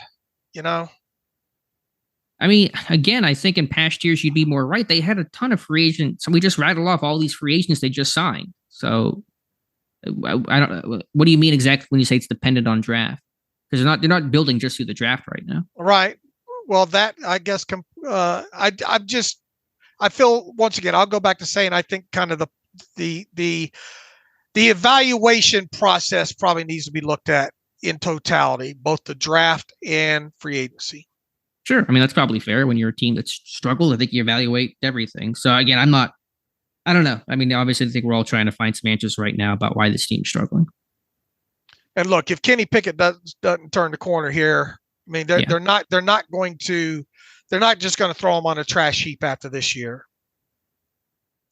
The question is, should they start looking at that? And I don't mean to put the cart before the horse. I want to see how the season plays out. But if 2 years in, I think you talked about 6 games after the season, you have a pretty good feel for what you have or what you don't have. We're almost at that point right now. Do you feel like he's the guy? I tell you where I sit with a quarterback position right now. I would strongly consider a 4th or 5th round guy just to get eyeballs on another guy and examine my quarterback evaluation in the draft process in 2024. Right now, even though, and look, normally those guys 4th, 5th, don't play out. It's rare that you get the Brock Purdy's or the Brady's or what have you. But I think I would be open to testing my process in 2024 draft because will they move on from Mitch even though they restructured his contract and all like that? Is Mitch destined to be the backup in 2000? I mean, we're getting way off track here. Yeah, he probably is, but you can just third stringer because Rudolph's on the wire. Right. I mean, yeah, you can do that. I get your point, and to see how well you evaluate the position, but how soon will you know the answer to that? I mean, something needs to happen in these next 3 games to get this bad taste out of my mouth. I got a bad taste in my mouth right now, especially, and maybe it's my own fault for kind of buying into that preseason the way that I did. Yeah, I mean, I'm with you. I mean, I don't know. We're all trying to figure this out. Like I said, I don't want to accept the mediocre play. I just mentioned how the standard has fallen, but I recognize, when Bill Belichick lost Tom Brady, how are the Patriots looking right now? It's been pretty bumpy since Brady's been gone. They really haven't had much success. So is there some aspect where you could argue it almost feels inevitable to have this big transitional period whenever you lose a franchise Hall of Fame quarterback? I don't know the answer to that. Yeah. I just look at, I think this defense is going to have a little bit of a turnover on it next offseason there. And Cam's another year older, and TJ is going to be another year older. And offensively, just got to see more out of the offense here. And I don't want this to turn into something else we talked about the other day about, is it going to be change the OC? Then, okay, well, he needs 2 years with this next OC, and then here we are in 2025. Sure. No, I get that for sure. I mean, I think big picture, one of the things I come back to is, what is the identity of this team? How are they built to win? What is the plan to do that? And I thought Pittsburgh felt like they were closer to that this year. Obviously, it's not playing out that way, but maybe they weren't as close as I thought that they were, because if you don't know who you are and how you win, you're not going to in the NFL. All right, this is just me rambling about the bad taste that I have in my mouth this whole last 15 minutes here. So sorry we couldn't get to more of your emails. Blame me for it, for Dave taking this off the rails at the end here. We will be back on Friday, hopefully a Ravens beat writer. We'll get into the Ravens All-22 and start getting everybody ready for Sunday. And it looks like this thing's going to be widely carried on CBS over the weekend here. So a good portion of the country, I think, is going to be able to watch this game. You can follow me on Twitter at Steelers Depot. Follow Alex at Alex_Kozora. Follow the show at Terrible Podcast. Email the show, theterriblepodcast@gmail.com. If you like what we do and want to donate to the cause, SteelersDepot.com. I feel like I've turned a good show into just an average show. No, I thought it was a good show. I mean, we're kind of, talking it out here, but I think that's kind of the fun. It's just hash it out. All right. Donate, SteelersDepot.com. Hit the donate button up right, navigational bar, and ad-free version, same thing. Find the donate button, or find the ad-free button. Until Friday, as always, thanks for listening to the Terrible Podcast with Dave and Alex.